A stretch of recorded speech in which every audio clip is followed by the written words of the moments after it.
friends,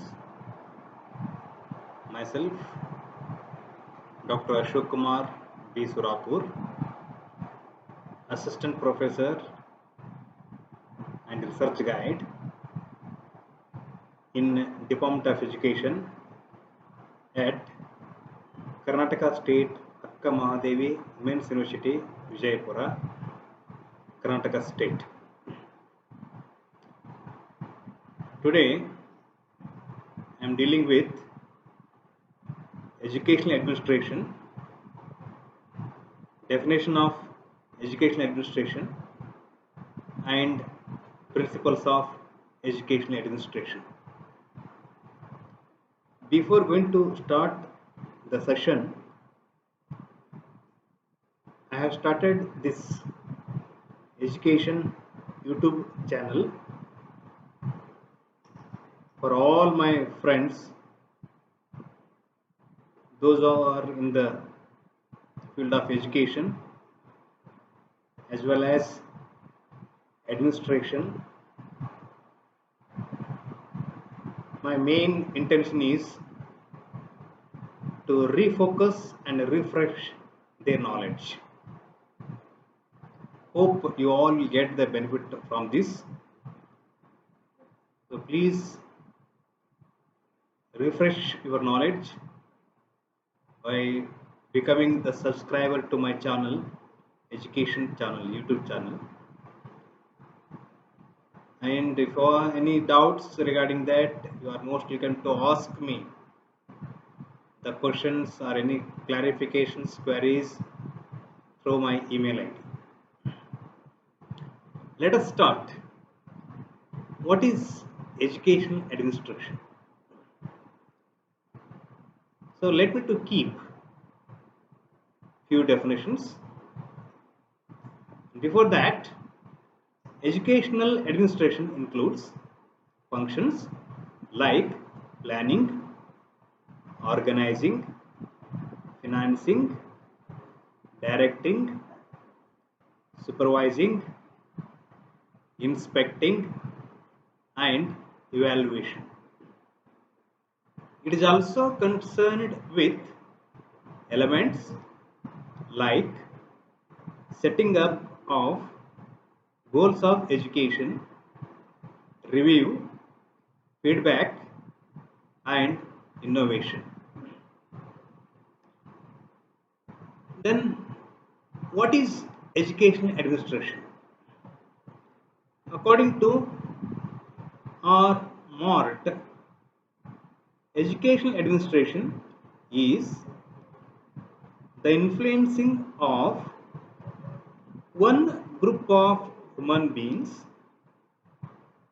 the pupils, to grow towards defined objectives utilizing a second group of human beings, the teachers, as agents and operating in a setting of a third group of public variously concerned both with objective and with the means used to achieve them.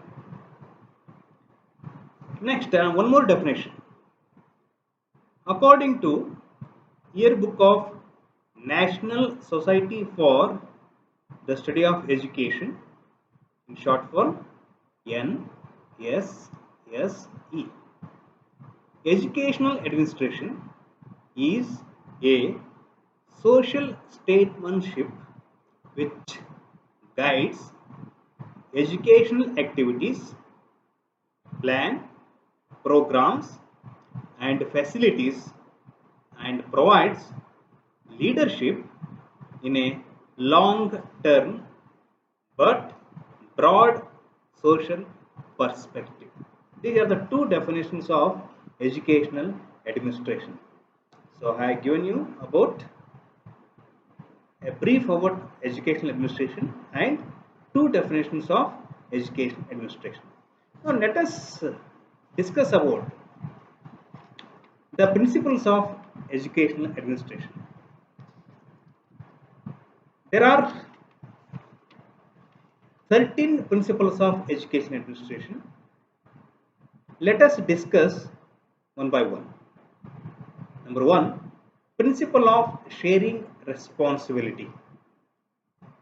A democratic head shares his responsibility with others. His or her brief belief is in the decentralization of power. It enables the leader and the followers to have good mental health. That is the first principle. Second principle, principle of equality. A democratic head does not consider himself aloof from others. Number three, principle of freedom. The democratic head gives full freedom to the staff so that may work according to their will. And fourth principle, principle of cooperation.